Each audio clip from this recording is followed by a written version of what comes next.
قال وتسمية الله تعالى في ابتداء الوضوء لقوله عليه السلام لا وضوء لمن لم يسمي والمراد به نفي الفضيلة والأصح أنها مستحبة وإن سماها في الكتاب سنة ويسمي قبل الاستنجاء وبعده هو الصحيح۔ گزشتہ سبق میں ہم نے وضو کی سنتوں کے بارے میں پڑھنا شروع کیا تھا، اور پہلی سنت ذکر ہوئی تھی کہ پہلی سنت کیا ہے کہ وضو کرنے والا اگر نیند سے بیدار ہوا ہے تو برتن میں ہاتھ داخل کرنے سے پہلے ان کو 3 مرتبہ دھو لے۔ اور اس سلسلے میں حدیث بھی ذکر ہوئی تھی کہ حضور صلی اللہ علیہ وسلم فرماتے ہیں اذا استيقظ احدكم من منامه فلا يغمسن يده في الاناء حتى يغسلها 3 فانه لا يدري اين باتت يده۔ تو نقلی دلیل بھی صاحب ہدایہ نے ذکر کی گئی، اور یہ بات میں پہلے بیان کر چکا کہ نقلی دلیل کس کو کہتے ہیں؟ قرآن اور حدیث بھائی، کیونکہ یہ منقول ہو کر ہم تک پہنچی ہیں، نقل در نقل ہو کر ایک زمانے والوں سے دوسرے زمانے کی طرف یہ نقل در نقل ہو کر منتقل ہوئی ہیں یہ چیزیں بھائی۔ تو یہ قرآن و حدیث جو ہیں یہ نقلی دلیل کے ہیں بھائی، نقلی دلیل۔ اور اس کے مقابلے میں کیا ہے؟ عقلی دلیل بھائی، عقلی۔ تو صاحب ہدایہ نقلی دلیل کے ساتھ ساتھ عقلی دلیل بھی ذکر فرما رہے ہیں کہ عقل بھی یہی فیصلہ کرتی ہے کہ سب سے پہلے کس کو دھونا چاہیے؟ ہاتھوں کو دھونا چاہیے، اس لیے کیونکہ ہاتھ جو ہیں آلہ تطہیر ہیں، پاک کرنے کا آلہ ہیں بھائی، پاک کرنے کا، تو لہٰذا ان کو صاف ستھرا کرتے ہوئے کے ساتھ آغاز ہونا چاہیے بھائی۔ فَتُسَنُّ الْبِدَایَةُ بِتَنظِیفِہَا بھائی، ان کے صاف ستھرا کرنے سے آغاز کرنا مسنون ہے۔ آج دوسری سنت ذکر کر رہے ہیں وضو کی۔ قال وتسمیۃ اللہ تعالی فی ابتداء الوضوء، قال کے اندر ضمیر کس کو راجع؟ صاحب قدوری کو گئی، تو اس کے صاحب قدوری فرماتے ہیں، انہوں نے فرمایا وتسمیۃ اللہ تعالی فی ابتداء الوضوء، اور اللہ کا نام ذکر کرنا وضو کی ابتدا میں، وضو کی ابتدا میں۔ یاد رکھیے ہمیشہ ایک لفظ وضو ہے واو کے ضمہ کے ساتھ، اور ایک لفظ وضو ہے واو کے فتحہ کے ساتھ۔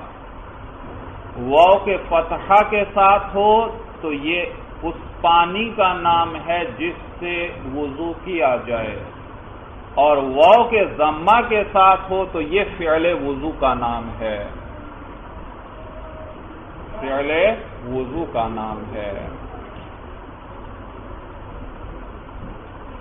تو اس لفظ کو وضو پڑھنا ہمیشہ، وضو بھائی، ہاں وضو آئے تو اس کا کیا معنی ہوتا ہے؟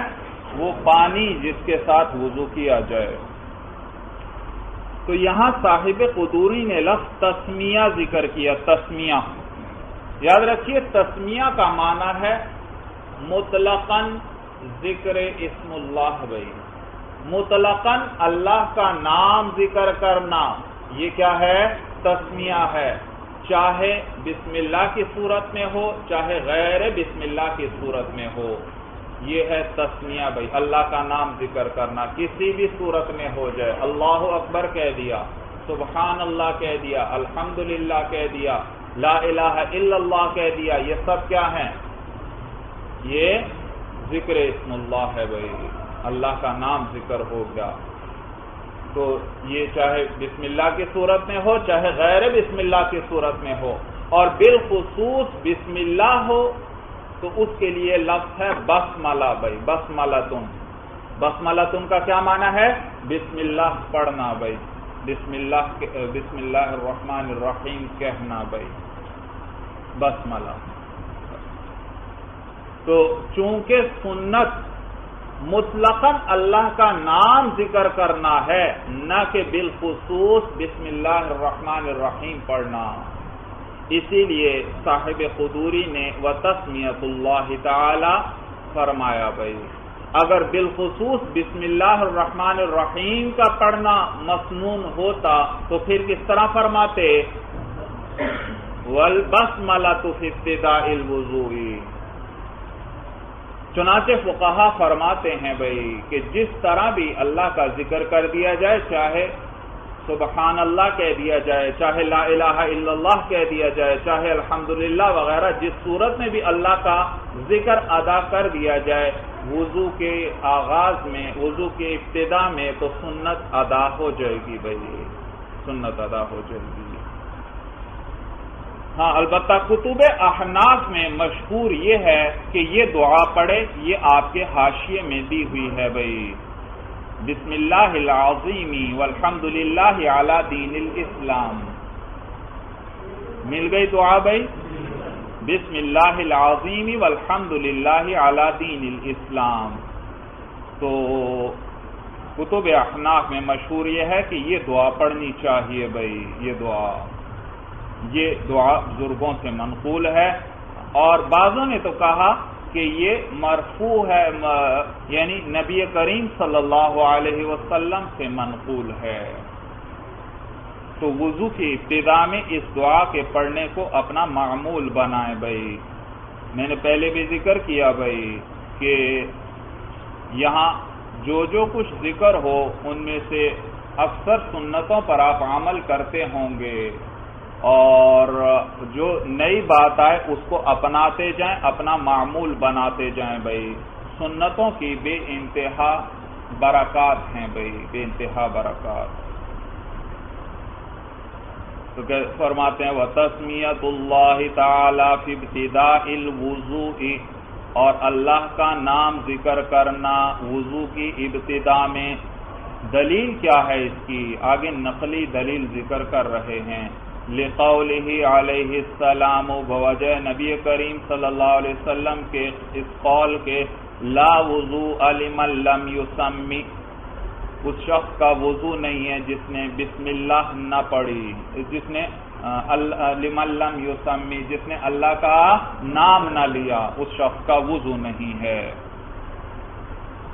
تو اس پر سوال پیدا ہوتا ہے کہ حدیث میں تو آیا لا وضوء لمن لم یسمی، اس شخص کا وضو ہی نہیں ہے جس شخص نے اللہ کا نام نہ لیا بھائی ابتدا میں، تو پھر اس کو تو فرائض کے اندر ذکر کرنا چاہیے تھا، لیکن صاحب قدوری اس کو کہاں پر ذکر کر رہے ہیں؟ سنتوں کے اندر بھائی، اور سنتوں کے بارے میں بتلا چکا ہوں کہ دین کا وہ طریقہ جس پر نبی کریم صلی اللہ علیہ وسلم نے پابندی فرمائی ہو بھائی، تاکید فرمائی ہو، اور کبھی کبھار ترک بھی کیا ہو، اس کو چھوڑا بھی ہو، جواز بتلانے کے لیے کہ یہ چیز واجب یا فرض نہیں ہے بھائی، واجب یا فرض۔ تو یہاں پر حدیث کے اندر تو آیا اس کا وضو ہی نہیں ہے، تو آگے جواب دے رہے ہیں صاحب ہدایہ بھائی، والمراد به نفی الفضیلت، یرحمک اللہ، کہ مراد اس سے جو ہے وہ فضیلت کی نفی ہے بھائی۔ کیا مراد ہے اس سے؟ فضیلت کی نفی ہے کہ جو شخص اللہ کا ذکر نہیں کرتا، یعنی اس کا یہ وضو افضل نہیں ہے، اسے یہ فضیلت حاصل نہیں، یا یوں کہیں اس کا وضو کامل نہیں ہے بھائی، اس کا وضو کامل نہیں ہے۔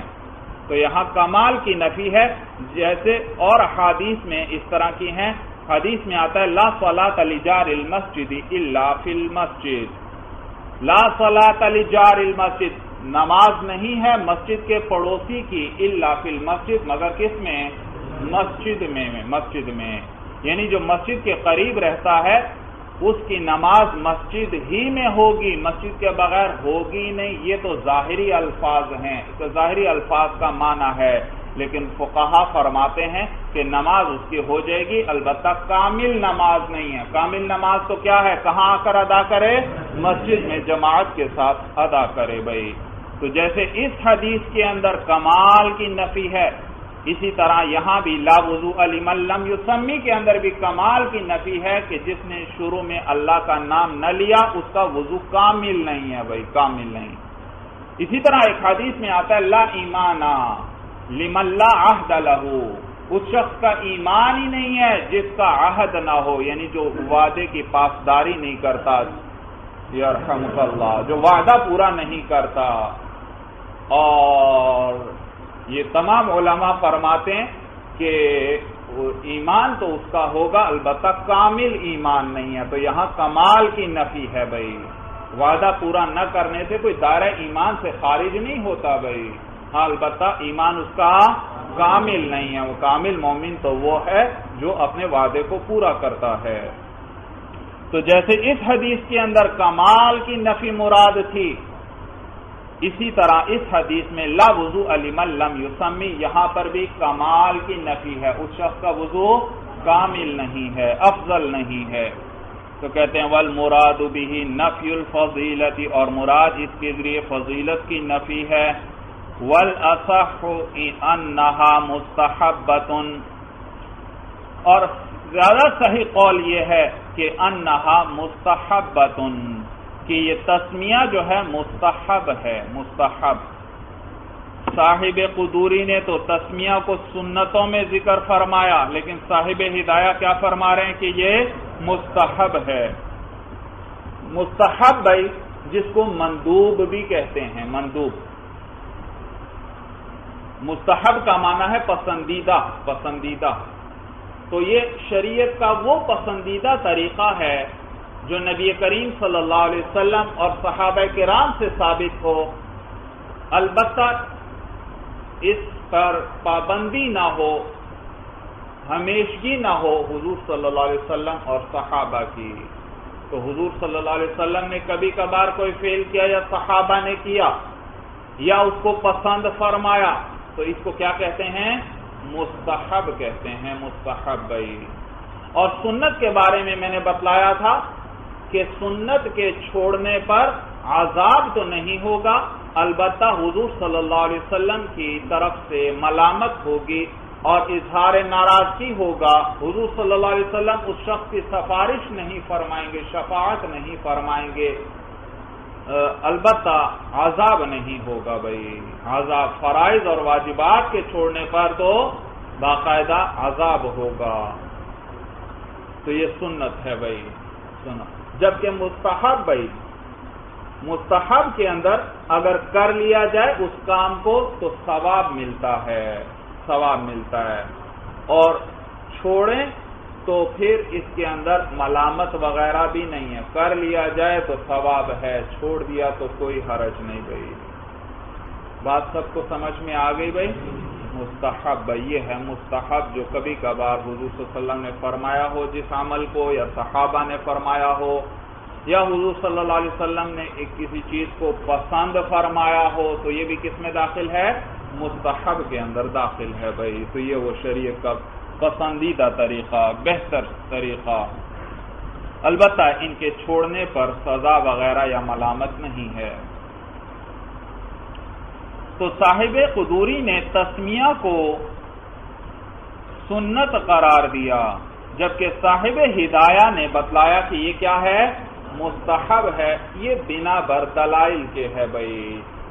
تو بعض دلائل صاحب ہدایہ کے سامنے شاید ایسے آئے ہوں جس کی وجہ سے انہوں نے اس کو سنت کے بجائے کیا قرار دیا؟ مستحب قرار دیا، لیکن متعدد ائمہ احناف کے نزدیک یہ سنت مؤکدہ ہے بھائی۔ بسم اللہ کا پڑھنا، اللہ کا نام لینا، یہ سنت مؤکدہ ہے بھائی متعدد ائمہ احناف کے نزدیک، جیسے امام طحاوی ہیں، امام قدوری ہیں، امام نصفی ہیں وغیرہ بھائی۔ تو صاحب ہدایہ کا یہ مذہب ہے کہ یہ کیا ہے؟ مستحب ہے، جبکہ باقی بہت سے ائمہ کے نزدیک یہ سنت مؤکدہ ہے۔ تو کہتے ہیں والاصح انہا مستحبۃ، اور اصح قول یہ ہے کہ یہ جو تسمیہ ہے یہ مستحب ہے۔ وَإِن سَمَّاهَا فِي الْكِتَابِ سُنَّةً، اگرچہ قرار دیا ہے اس کو کتاب میں، الکتاب سے مراد قدوری ہے، اگرچہ اس کو قرار دیا ہے قدوری کے اندر سنت بھائی، صاحب قدوری نے اگرچہ اس کو سنت قرار دیا ہے، لیکن اصح قول یہ ہے کہ یہ مستحب ہے۔ وَيُسَمِّي قَبْلَ الِاسْتِنْجَاءِ وَبَعْدَهُ هُوَ الصَّحِيحُ، اور اللہ کا نام لے قبل الاستنجاء، استنجا سے پہلے بھی، وبعدہ اور استنجا کے بعد بھی، هُوَ الصحیح یہی قول صحیح ہے۔ صاحب ہدایہ فرما رہے ہیں یہی قول صحیح ہے کہ استنجا سے پہلے بھی اللہ کا نام ذکر کرے اور استنجا کے بعد بھی اللہ کا نام ذکر کرے۔ دراصل یہاں اور بھی اقوال ہیں علماء کے، بعض علماء فرماتے ہیں کہ استنجا سے صرف پہلے اللہ کا نام ذکر کرے، بعض علماء فرماتے ہیں کہ صرف بعد میں ذکر کرے۔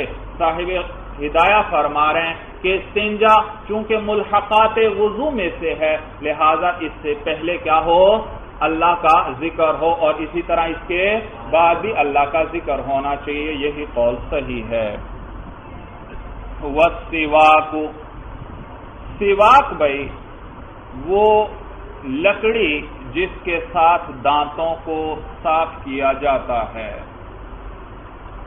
سواک وہ لکڑی جس کے ساتھ دانتوں کو صاف کیا جاتا ہے، اور اس کی جمع سوک آتی ہے، سین واو کاف، سوک۔ تو سواک بمانے مسواک کے ہے بھائی، مسواک بھی کس کو کہتے ہیں، وہ لکڑی جس کے ساتھ دانتوں کو صاف کیا جاتا ہے، مسواک کی جاتی ہے، تو اس لکڑی کا نام۔ تو سواک اور مسواک کا ایک معنی ہوا بھائی۔ نیز یہ یاد رکھیے سواک مصدر بھی ہے، مصدر بھی ہے، تو کیا معنی ہوگا سواک کا، مسواک کرنا بھائی، سواک کو استعمال کرنا بھائی، تو یہ مصدر بھی ہے مصدر۔ اور مسواک کی بڑی فضیلت آئی ہے احادیث کے اندر، حضور صلی اللہ علیہ وسلم فرماتے ہیں وہ 2 رکعتیں جو مسواک کر کے پڑھی جائیں ان 70 رکعتوں سے افضل ہیں جو بغیر مسواک کیے پڑھی جائیں بھائی۔ اندازہ لگائیے کہ ایک شخص 70 رکعتیں ادا کرتا ہے بھائی، گھنٹہ یا اس سے زیادہ اس کو لگ جائے گا بھائی، اور دوسری طرف ایک شخص مسواک کر کے صرف 2 رکعتیں ادا کرتا ہے، تو یہ 2 رکعتیں ان 70 رکعتوں کے برابر نہیں بلکہ ان سے افضل ہیں بھائی، ان سے افضل ہیں بھائی، کتنی فضیلت ہے مسواک کی۔ اسی طرح حضور صلی اللہ علیہ وسلم فرماتے ہیں کہ مجھے بار بار جبریل مسواک کی تاکید کرتے رہے، یہاں تک اتنی تاکید کرتے رہے کہ میں گمان کرنے لگا کہ شاید مسواک کے بارے میں اللہ قرآن میں حکم نازل فرما دیں گے۔ تو مسواک کی بڑی فضیلت ہے بھائی، اور جیسے احادیث میں آیا معلوم ہوا یہ اللہ کی رضا کا باعث ہے بھائی، مسواک اللہ کی رضا کا باعث ہے، اللہ کی محبوب ہے، اور تو اس کے وجہ سے نماز کا فائدہ، نماز 70 گنا اس کی ثواب بڑھ جاتا ہے، بعض روایات میں 75 کا ذکر آیا، 75 گنا بھائی، تو مسواک کے بڑے فائدے ہوئے ہیں بھائی۔ اس یاد رکھیے مسواک کی وجہ سے خوشحالی اور مالداری آتی ہے، جو مسواک کا استعمال اپنا معمول بنا لیتا ہے تو اس کو اللہ مالداری نصیب فرماتے ہیں، غنا نصیب فرماتے ہیں۔ اسی طرح مسواک یہ درد سر کو ختم کرتی ہے بھائی، جو شخص مسواک کرتا ہے حدیث میں آتا ہے فرشتے اس سے مصافحہ کرتے ہیں بھائی، نیز یاد رکھیے مسواک جو ہے یہ حافظے کو بھی بڑھاتی ہے بھائی، حافظے کو بھی، اور مکثر اولاد بھی ہے بھائی، جو مسواک کرتا ہے اللہ اس کو زیادہ اولاد نصیب فرماتے ہیں۔ اور مسواک جو ہے کہ حدیث میں آتا ہے جو مسواک کرتا ہے جو شخص وہ پل صراط پر بجلی کی رفتار سے گزر جائے گا بھائی، اور مسواک جو ہے قبر کی وسعت کا بھی سبب ہے، جو شخص مسواک کا عادی ہوتا ہے اس کو استعمال کرتا ہے اللہ اس پر اس کی قبر کو وسیع فرما دیتے ہیں بھائی، تو اس کے بڑے فائدے ہیں، اس کو اپنا معمول بنائیں بھائی، جو حدیث جو سنت آتی جائے بھائی اس کو اپنا معمول بنائیں بھائی۔ ویسے تو یقیناً آپ کا ویسے ہی معمول ہوگا ان سنتوں پر عمل کا، لیکن اگر کہیں کوئی سستی وغیرہ ہے اس کو دور کریں اور ان سنتوں کو اپناتے جائیں، سنتوں کی بے انتہا برکات اور رحمتیں ہیں، اتنی برکات، اتنے انوارات ہیں کہ آپ ان کا تصور نہیں کر سکتے بھائی۔ صرف ایک مسواک ہی کو دیکھ لیں، اس کے صرف فائدوں کو دیکھ لیں بھائی۔ یہ تو چند ایک میں نے فائدے ذکر کیے، علماء نے بہت فائدے ذکر کیے ہیں۔ تو سنت کے بڑے انوارات ہیں بھائی، بڑے انوارات ہیں۔ میرے والد محترم حضرت مولانا محمد موسیٰ رحمہ اللہ تعالی بھائی، وہ ان کو اللہ نے سنتوں کی ایسی محبت نصیب فرمائی تھی کہ انسان دیکھ کر حیران رہ جاتا تھا بھائی، دیکھ کر حیران رہ جاتا۔ اللہ تعالی ہمیں حضور صلی اللہ علیہ وسلم کی تمام سنتوں پر عمل کرنے والا اور ان کو پھیلانے والا بنائے بھائی۔ جی، دین سارا سنتوں ہی کا نام ہے۔ یہ سب حضور علیہ السلام کے افعال جو صاحب ہدایہ بتلا رہے ہیں، ذکر کر رہے ہیں بھائی، ان میں بار بار کہتا ہوں کہ ان کو اپنا معمول بنائیں بھائی۔ ان میں سے اکثر چیزیں آپ کا معمول ہوں گی، لیکن شاید کوئی ایک آدھ نئی آ جائے جو آپ سنت تو سمجھتے ہیں لیکن کبھی اس کو اپنا معمول نہیں بنایا، اب اس کو بھی اپنا معمول بنا لیں بھائی۔ اتنی برکات اللہ نصیب فرمائیں گے کہ بیان نہیں ہو سکتا۔ حضرت شیخ رحم اللہ کا یہ مقام کیوں تھا بھائی؟ کیونکہ وہ حضور ان جیسا میں نے عاشق رسول نہیں دیکھا بھائی۔ عجیب ان کی شخصیت تھی، اور حضور علیہ السلام کی ذات سے ان کو جو محبت تھی، ان کے تمام تلامذہ کہتے ہیں، تمام شاگرد کہتے ہیں کہ حضرت شیخ رحم اللہ جیسا عشق رسول ہم نے نہیں دیکھا۔ عشق رسول کے دعوے تو ہم بھی کرتے ہیں، ہر مسلمان کرتا ہے، ہر مسلمان کے دل میں حضور صلی اللہ علیہ وسلم کی محبت بھی ہے، لیکن ان کے حضرت شیخ کے اعمال سے پتہ لگتا تھا کہ واقعی حضور علیہ السلام سے عشق ہے بھائی۔ اور جس سے محبت ہوتی ہے، جس سے محبت ہوتی ہے، اس کے عمل اور اس کے حکم کو پر عمل کرنا انسان کے لیے بڑا آسان ہو جاتا ہے بھائی، بڑا آسان ہو جاتا ہے۔ دنیاوی محبت میں آپ دیکھتے ہیں بھائی، دنیاوی محبت کے اندر بھی انسان کیا کچھ کر جاتا ہے، تو یہ تو سرور کونین صلی اللہ علیہ وسلم کی محبت ہے۔ یہ جس کو اللہ نصیب فرما دیں اس کو اللہ نے بڑی سعادت نصیب فرما دی۔ اللہ ہم سب کو بھی نبی کریم صلی اللہ علیہ وسلم کی حقیقی محبت اور اس کی لذت نصیب فرما دیں۔ والد صاحب رحمہ اللہ، ہم سنتیں پڑھتے ہیں، وہ ان پر عمل کرتے، ہر جگہ پر عمل کرتے، اور ایک مرتبہ عمل یا دو نہیں، وہ ان کا معمول بن جاتا تھا زندگی بھر کے لیے۔ مثلا یہ مسواک کو ہی دیکھ لیں بھائی، اتنے باقاعدگی سے اور اتنے عمدہ طریقے سے مسواک استعمال کرنے والا میں نے نہیں دیکھا۔ اتنی باقاعدگی سے استعمال کرتے تھے، اتنی باقاعدگی سے مسواک لیتے اور وہ استعمال کرتے، وہ چھوٹی ہوتے ہوتے ہوتے ہوتے 1.5-2 انچ کی جب رہ جاتی تو استعمال مشکل ہو جاتا، پھر نئی مسواک لے لیتے بھائی، نئی مسواک۔ ہم تو استعمال کرتے ہیں تھوڑی سی 2-4 دن کی، چلو بھائی خراب ہوئی، دوسری لو بھائی، نہیں، وہ ایک ہی کو بڑے طریقے سے استعمال کرتے اور وہ چھوٹے ہوتے ہوتے پھر چھوٹی ہو جاتی، پھر دوسری لیتے ہمیشہ، اور بڑی باقاعدگی سے ہر وضو کے لیے مسواک کیا کرتے تھے، ہر وضو بڑے اور بڑے اطمینان سے، اچھے طریقے سے، یہ بھی نہیں کہ جلدی ہے۔ والدہ فرما بعض اوقات کسی مسئلے میں کہہ دیتی ہیں یہ سنت ہے، ہم حیران رہ جاتے ہیں، اتنا باریک مسئلہ، اتنا گہرا مسئلہ آپ نے کیسے اس کو سنت قرار دے دیا؟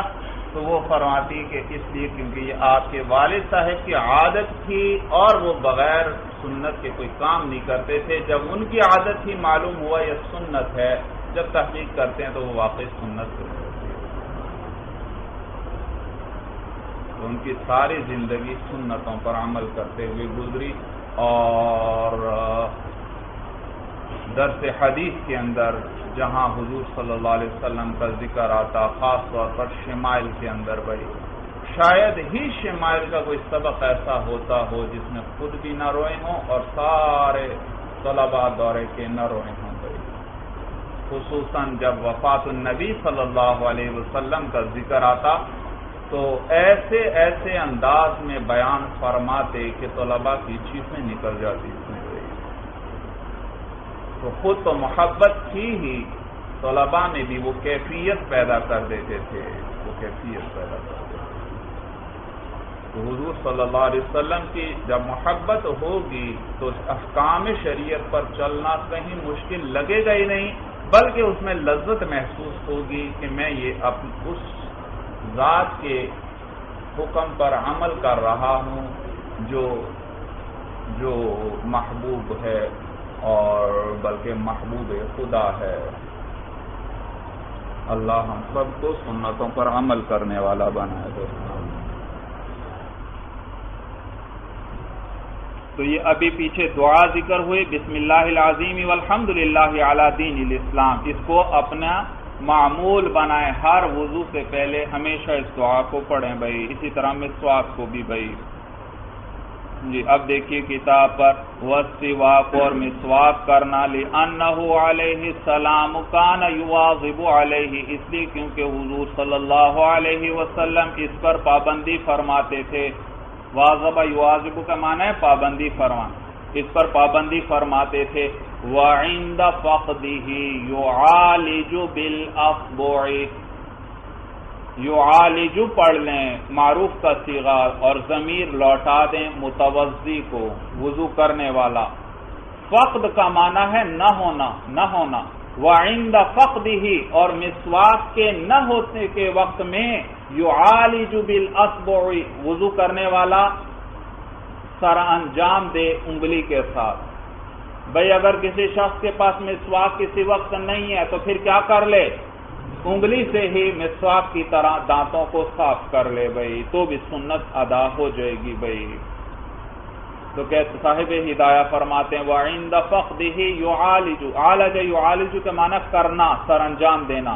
وعند فقدہ یعالج بالاصبع، اور مسواک کے نہ ہوتے ہوئے یعالج بالاصبع، انگلی سے ہی کر لے۔ لأنہ علیہ السلام فعل کذالک، اس لیے کیونکہ نبی کریم صلی اللہ علیہ وسلم نے ایسا فرمایا ہے۔ کسی موقع پر حضور صلی اللہ علیہ وسلم کے پاس مسواک نہیں تھی تو آپ نے انگلی سے دانتوں کو صاف فرمایا۔ یہاں آپ کے ذہن میں سوال پیدا ہوگا، آج کل لوگ برش استعمال کرتے ہیں دانتوں کی صفائی کے لیے، تو اگر کوئی شخص برش کر لے تو کیا یہ مسواک کی سنت ادا ہو گئی یا ادا نہیں ہوئی، اسے یہ ثواب ملے گا یا نہیں؟ تو یاد رکھیے یہاں دو سنتیں ہیں، ایک سنت تو ادا ہو جائے گی لیکن دوسری سنت ادا نہیں ہوگی۔ ایک سنت ہے دانتوں کا صاف کرنا، اور ایک ہے بالخصوص اس لکڑی کو استعمال کرنا۔ تو دانتوں کی صفائی کی سنت تو ادا ہو جائے گی، اس کا ثواب تو مل جائے گا، لیکن بالخصوص وہ لکڑی کا استعمال جو تھا وہ سنت ادا نہیں ہوگی بھائی، تو وہ فضیلت نہیں ملے گی۔ والمضمضۃ والاستنشاق، مضمضہ کہتے ہیں کلی کرنا، استنشاق کہتے ہیں ناک میں پانی ڈالنا، ناک میں پانی چڑھانا۔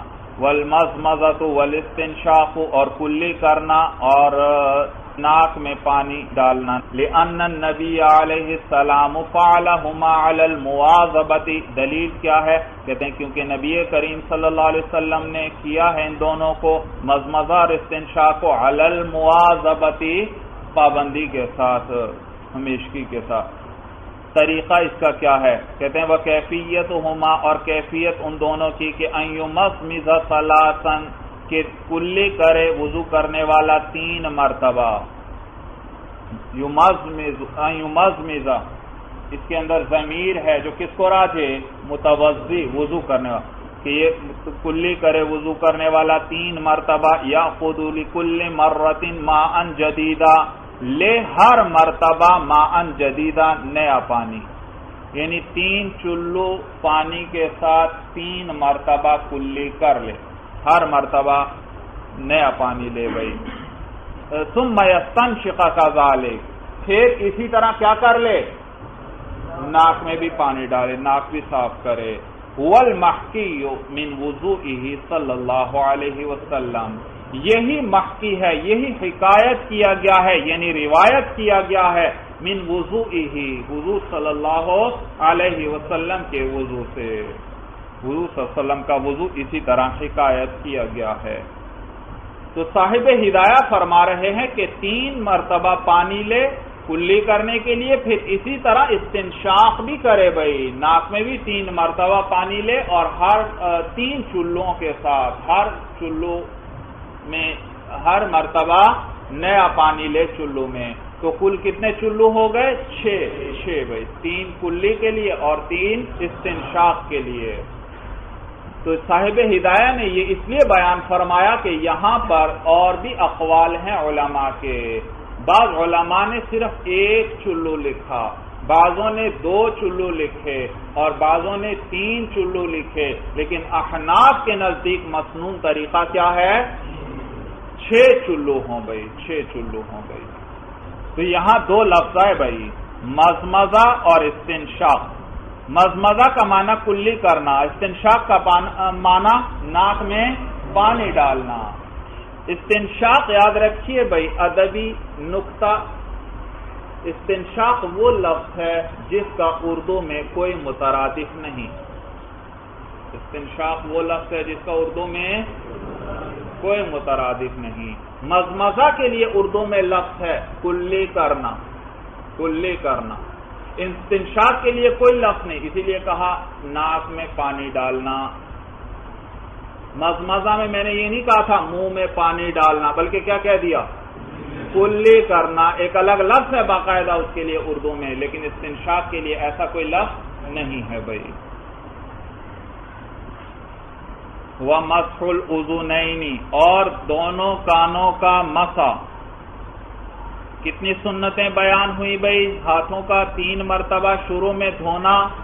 میں نے بتلایا تھا کہ وہاں پر نیند سے بیدار ہونے والا 3 مرتبہ اپنے ہاتھوں کو دھوئے، یہ ذکر ہوا، لیکن میں نے بتلایا کہ علماء کیا فرماتے ہیں کہ جب بھی وضو کرنے لگے بہتر یہ ہے کہ 3 مرتبہ ہاتھوں کو دھوئے بھائی۔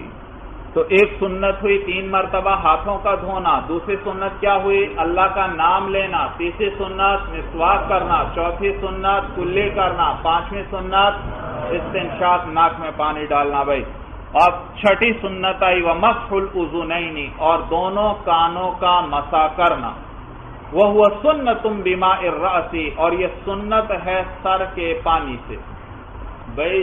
سر کے مسح کے لیے ہاتھوں کو گیلا کیا، اب سر کا مسح کرنے کے بعد کانوں کا مسح کرنے لگا ہے تو نیا پانی لینے کی ضرورت نہیں، بلکہ مسنون کیا ہے ہمارے احناف کے نزدیک،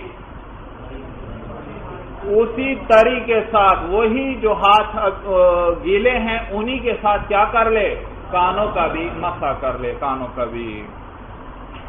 اور اس کا طریقہ یاد رکھیے گا بھائی کہ یہ جو انگوٹھے کے ساتھ 2 انگلیاں ہیں بھائی، ان کے ساتھ کان کے اندر والے حصے کا مسح کرے اور انگوٹھوں کے ساتھ کان کے باہر والے حصے کا مسح کر لے۔ تو یہ جو سبابتین ہیں، یہ جو انگوٹھے کے ساتھ انگلی ہے اس کو کیا کہتے ہیں، سبابہ۔ تو یہ سبابتین کے ساتھ کانوں کے اندر والے حصے کا مسح کرے، اور ابہامین جو ہیں یعنی 2 انگوٹھے، ان کے ساتھ کانوں کے باہر والے حصے کا مسح کرے بھائی۔ اور ہمارے نزدیک ان کے لیے ماء جدید نہیں لیا جائے گا کانوں کے مسح کے لیے، بلکہ وہی جو پانی لیا تھا سر کے مسح کے لیے وہی کافی ہے، اسی کے ساتھ اس کو یہ مسح کیا جائے گا۔ خلافا للشافعی، ہمارا مذہب تو کیا ہے، وَهُوَ سُنَّةٌ بِمَاءِ الرَّاسِ، یہ سنت ہے کس کے ساتھ، سر کے پانی کے ساتھ، اسی پانی سے کانوں کا بھی مسح کرے۔ خلافا للشافعی، بخلاف امام شافعی رحم اللہ کے، وہ فرماتے نہیں، کانوں کے مسح کے لیے نیا پانی لے، دوبارہ کیا کرے، ہاتھ کو یا انگلیوں کو دوبارہ تر کرے، گیلا کرے پانی کے ساتھ۔ بس یہاں پر بات ختم ہوئی۔ آگے یاد رکھنا لقولہ علیہ السلام، یہ ہماری دلیل ہے بھائی، تو یہ نہ سمجھنا یہ امام شافعی رحمہ اللہ کی دلیل ہے، بلکہ یہ ہماری دلیل ہے۔ لقولہ علیہ السلام، بوجہ نبی کریم صلی اللہ علیہ وسلم کے قول کے الاذنان من الرأس، الاذنان من الرأس، دونوں کان سر میں سے ہیں، یعنی سر کے پانی کے ساتھ ان کا مسح کیا جائے گا، سر کے پانی کے ساتھ۔ تو یہاں گویا اس حدیث میں احناف کے نزدیک شرعی حکم بیان فرما رہے ہیں نبی کریم صلی اللہ علیہ وسلم۔ الاذنان من الراس کا کیا معنی ہے؟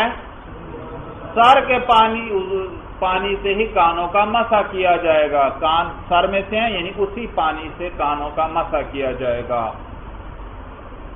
جبکہ شوافع کہتے ہیں کہ حدیث کے اندر شرعی حکم بیان نہیں ہو رہا، بلکہ حضور صلی اللہ علیہ وسلم خلقت کو بیان فرما رہے ہیں کہ کان سر کا حصہ ہیں، بس کیا فرما رہے ہیں؟ کان سر کا حصہ ہیں، بس ان کی خلقت اور پیدائش کو بیان کیا جا رہا ہے، بس شرعی حکم بیان نہیں ہے بھائی۔ اس کا یہ معنی نہیں ہے کہ اسی پانی سے کیا کیا جائے گا؟ کانوں کا بھی مسح کیا جائے گا۔ ہم جواب دیتے ہیں کہ نبی کریم صلی اللہ علیہ وسلم چیزوں کی پیدائش بیان کرنے کے لیے اور امور تکوینیہ بیان کرنے کے لیے تشریف نہیں لائے تھے، آپ امور شرعیہ اور احکام شرعیہ بیان کرنے کے لیے تشریف لائے تھے، تو یہاں پر بھی آپ شرعی حکم بیان فرما رہے ہیں بھائی، کوئی تکوینی امر بیان نہیں فرما رہے، خلقت اور کسی چیز کی پیدائش کا ذکر نہیں فرما رہے۔ اور نیز ہم کہتے ہیں کہ کان سر میں سے ہیں خلقتاً، یہ بات تو مشاہد ہے، ہر ایک اس بات کو جانتا ہے اور اس کا مشاہدہ کرتا ہے، دیکھتا ہے بھائی۔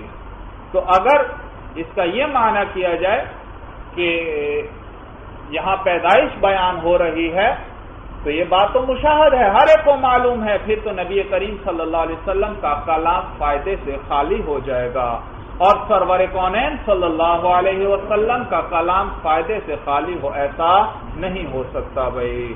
آپ کو تو جامع کلمات اللہ نے نصیب فرمائے تھے، ایک بڑی لمبی اور طویل بات کو مختصر لفظوں میں آپ بیان فرما دیا کرتے تھے، تو یہاں پر بھی شرعی حکم بیان ہو رہا ہے، خلقت بیان نہیں ہو رہی۔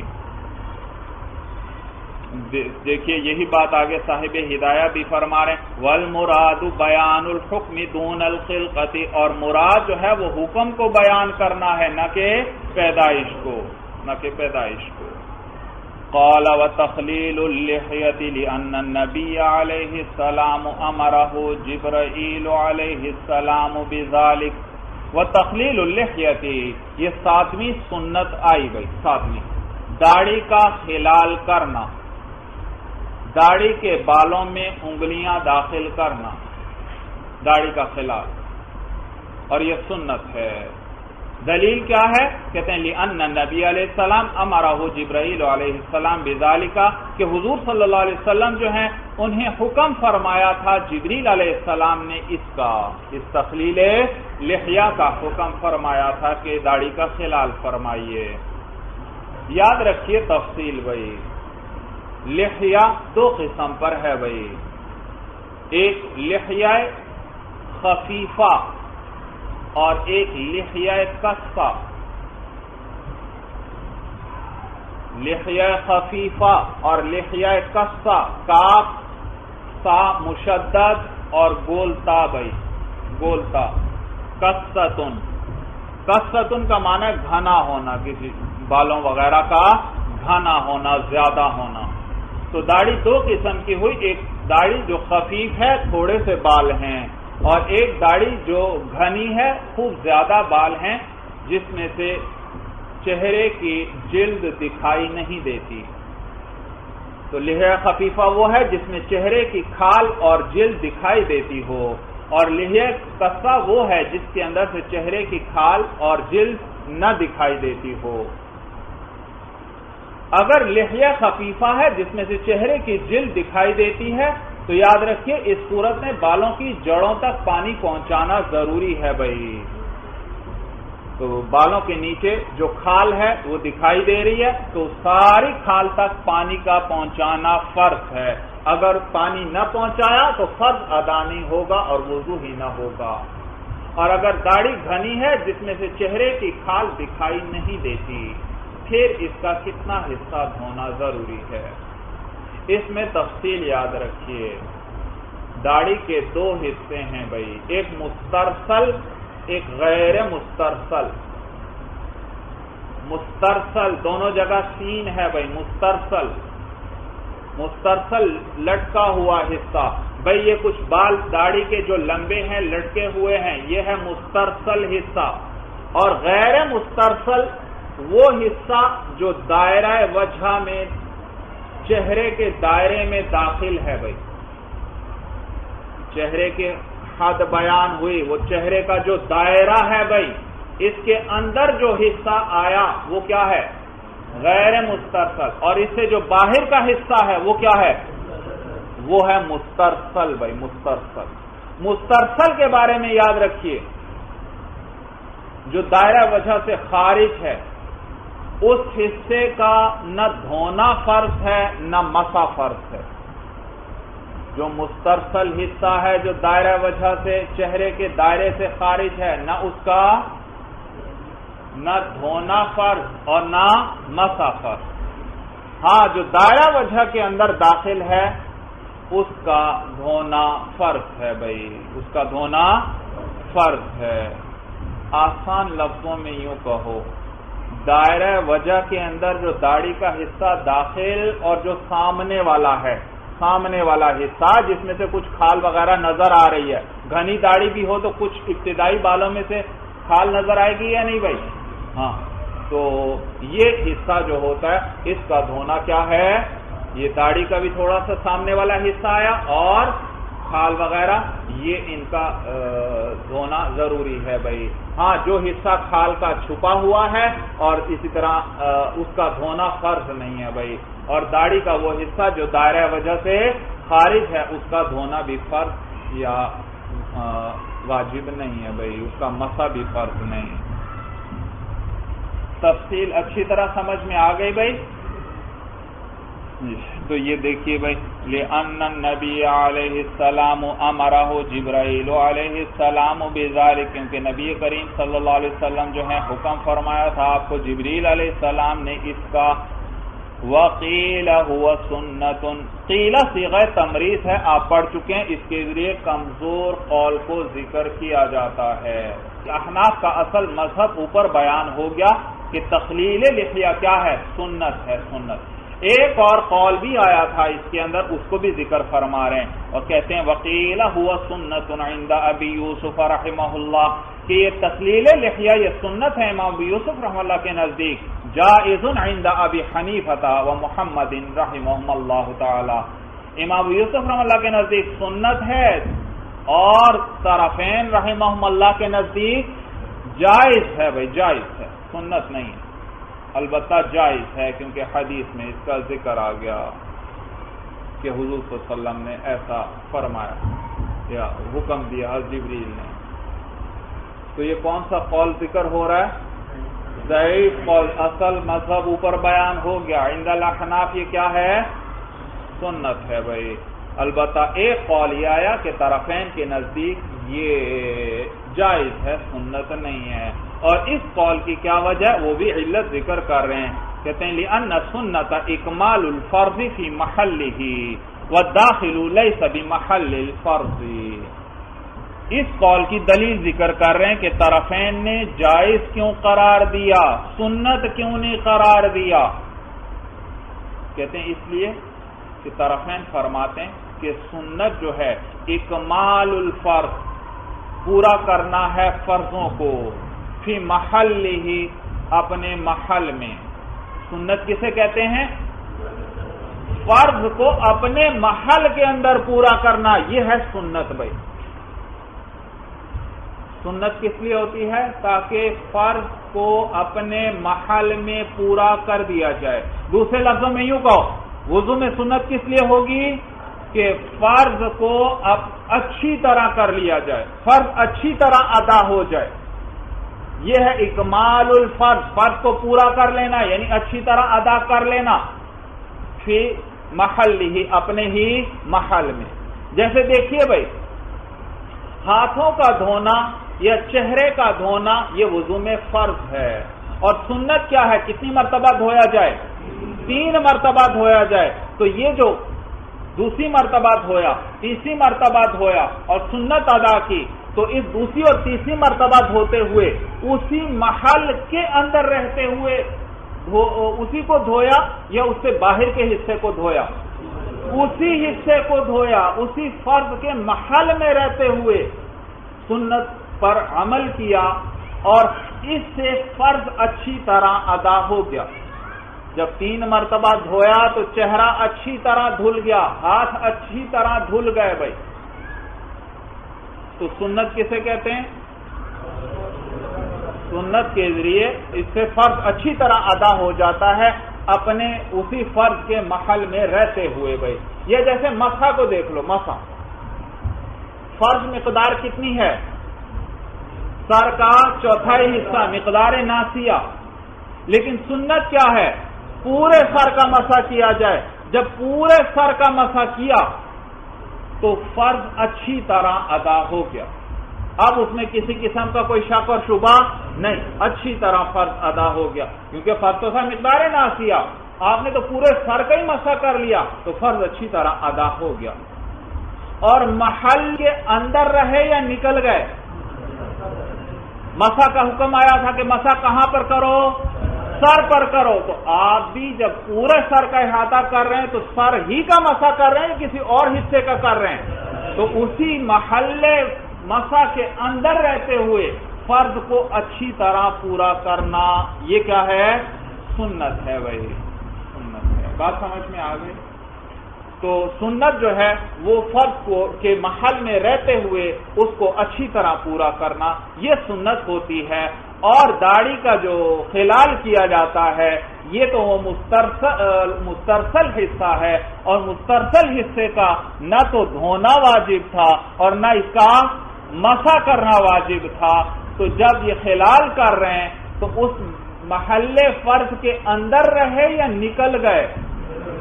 جی خلال کریں گے تو یہ جو لٹکے ہوئے بالوں کا خلال ہوگا تو یہ ان کا تو نہ دھونا فرض نہ ان کا مسح کرنا فرض ہے، تو خلال محل فرض کے اندر ہے یا اس سے خارج ہوا؟ خارج ہوا۔ اور سنت تو کس لیے ہوتی ہے؟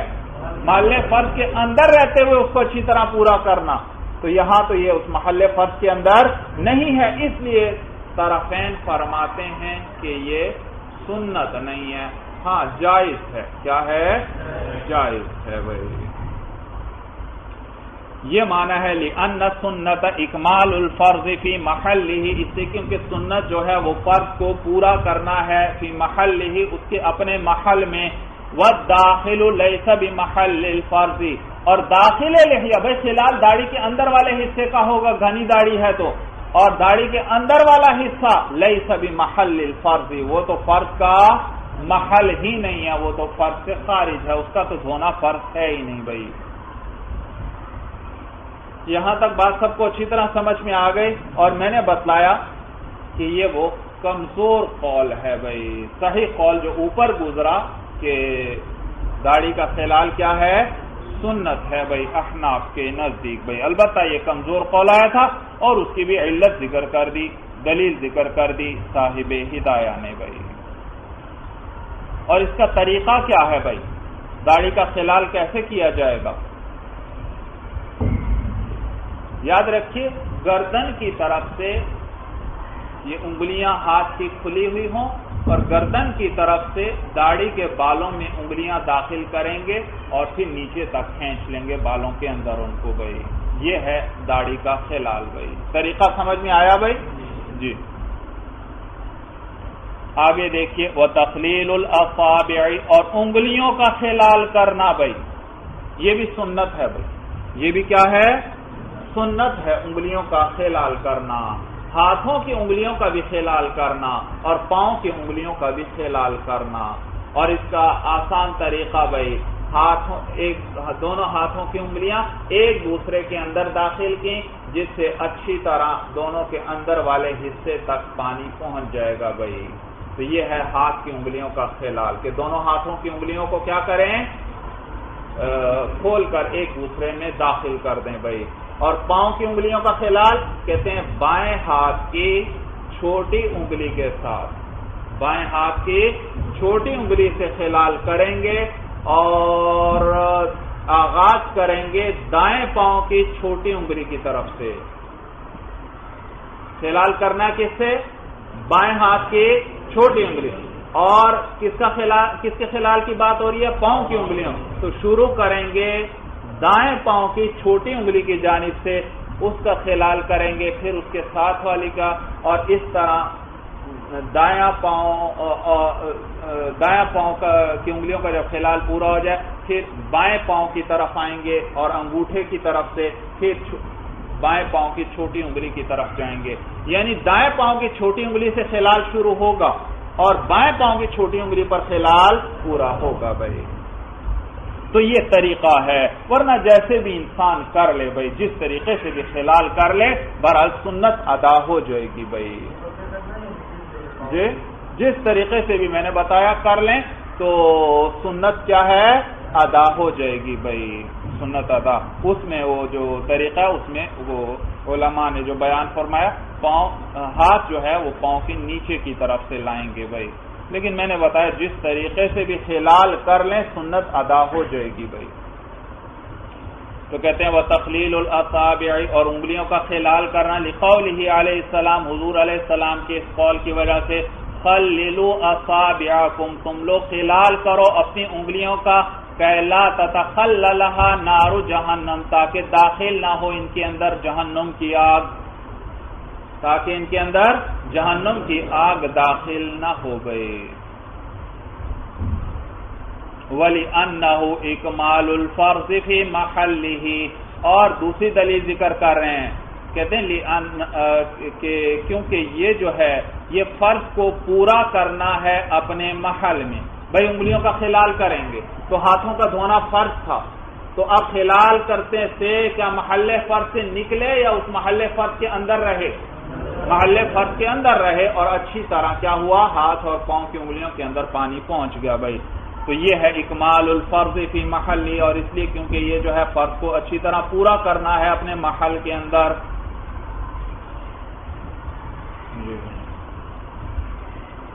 سوال پیدا ہوتا ہے کہ اے صاحب ہدایہ، اے صاحب حضوری، آپ نے انگلیوں کے خلال کو سنت قرار دیا، حالانکہ حدیث میں خللو امر کا صیغہ آیا اور امر وجوب اور فرضیت کے لیے آتا ہے، نیز اسی طرح آگے بڑی سخت وعید آ گئی بھائی کہ اب خلال نہیں کرو گے تو اس میں کیا ہے؟ جہنم کی آگ داخل ہوگی۔ کتنی شدید وعید ہے بھائی، تو اس کو تو فرض قرار دینا چاہیے، آپ نے اس کو سنت کیوں قرار دیا بھائی؟ جواب یہ احناف کی طرف سے کہ ہمارے نزدیک بھی اگر انگلیوں کے اندر پانی نہ پہنچا ہو درمیان میں تو خلال فرض ہے، اور یہ حدیث محمول ہے اس حالت پر جب انگلیوں کے اندر پانی نہ پہنچا ہو گئی، تو اس صورت میں ہمارے نزدیک بھی خلال کرنا کیا ہے؟ فرض ہے، اور جو خلال نہیں کرے گا اس کی انگلی میں کیا ہے؟ جہنم کی آگ داخل ہوگی۔ وَتَكْرَارُ الْغَسْلِ إِلَى الثَّلَاثِ،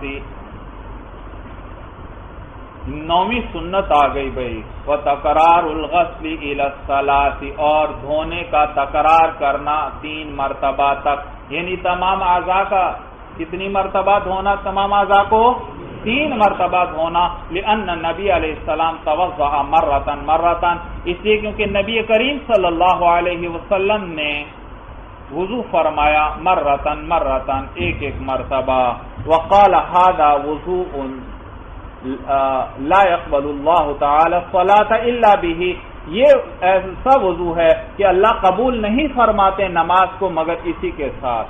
ایک مرتبہ تو دھونا، اس سے تو فرض ادا ہوا ہے، تو اس سے کم میں اللہ نماز کو قبول نہیں فرماتے، کم از کم ایک مرتبہ اعضاء کا دھونا ضروری ہے۔ اور وتوضأ مرتين اور حضور صلی اللہ علیہ وسلم نے وضو فرمایا دو مرتبہ۔ بھئی ایک مرتبہ وضو فرمایا کیا مانا؟ اعضاء کو ایک مرتبہ دھویا۔ دو دفعہ وضو فرمایا کیا مانا؟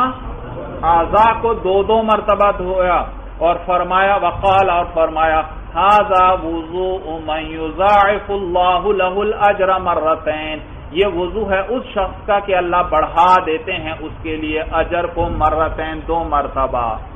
یہ اس شخص کا وضو ہے جس کو اللہ دگنا اجر دیتے ہیں، اللہ اس کے اجر کو بڑھا دیتے ہیں دو مرتبہ۔ وتوضأ ثلاثا اور حضور صلی اللہ علیہ وسلم نے تین مرتبہ وضو فرمایا، یعنی اعضاء کو تین مرتبہ دھویا۔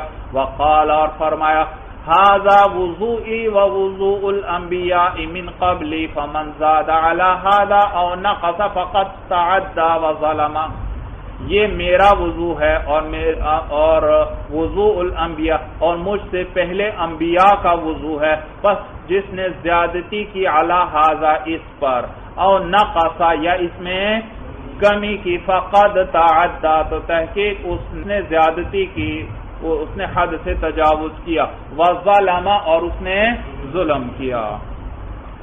تو یاد رکھیے اعضاء کا تین مرتبہ دھونا یہ مسنون ہے۔ غسل کا ذکر آیا متن میں، تکرار الغسل، مسا کا ذکر نہیں، مسا سر کا مسا وہ ایک ہی مرتبہ ہوگا، البتہ اعضاء کو جو دھویا جائے گا وہ تین مرتبہ ہوگا۔ بھائی تین یہ مسنون ہے۔ اور حدیث میں آیا حضور صلی اللہ علیہ وسلم کیا فرماتے ہیں، یہ میرا اور مجھ سے پہلے جو انبیاء گزرے ہیں ان کا وضو ہے، اور جس نے اس پر زیادتی کی یا اس میں کمی کی تو اس نے زیادتی کی اور ظلم کیا۔ بھائی ظلم کیا۔ یاد رکھیے تین مرتبہ اعضاء کا دھونا یہ سنت ہے۔ ہاں مجبوری کی صورت میں کمی بیشی ہو سکتی ہے، اگر ضرورت ہو، بنا بر ضرورت کے زیادتی بھی 3 پر ہو سکتی ہے، اور ضرورت کی بنا پر 3 سے کمی بھی کی جا سکتی ہے، کیونکہ یہ سنت ہے۔ بھائی تو اس حدیث میں آئے جس نے اس پر زیادتی کی یا اس میں کمی کی، بھائی زیادتی کی صورت میں تو معنی ظاہر ہے، جو اس سے زیادہ کرتا ہے بلا ضرورت کے تو وہ اسراف کر رہا ہے، اور اسراف اللہ کو پسند نہیں۔ بھائی کمی کی صورت میں زیادتی اور ظلم کا کیا معنی؟ کمی کی 3 مرتبہ سے یعنی کم اعضاء کو دھویا، تو اس صورت میں زیادہ سے زیادہ اس نے سنت کو ترک کیا ہے، تو اس صورت میں وعید کا کیا معنی؟ بھائی وعید کا تو صاحب ہدایہ جواب دے رہے ہیں، کہتے ہیں والوعید لعدم رؤیتہ سنتاً، اور وعید جو حدیث میں آئی وہ اس کو سنت نہ سمجھنے کی صورت میں ہے۔ رؤیت سے رؤیت بصری آنکھوں سے دیکھنا مراد نہیں، بلکہ رؤیت قلبی مراد ہے، یعنی سمجھنا۔ والوعید لعدم رؤیتہ سنتاً، اور وعید جو ہے اس کو سنت نہ سمجھنے کی وجہ سے ہے، یعنی جو شخص 3 مرتبہ دھونے کو سنت نہیں سمجھتا یہ وعید اس کے لیے ہے بھائی، کہ اس نے کیا کیا؟ زیادتی کی اور حد سے تجاوز کیا، ظلم کیا۔ چلیے بس بہذا هو المرام، واللہ اعلم بحقیقت الکلام۔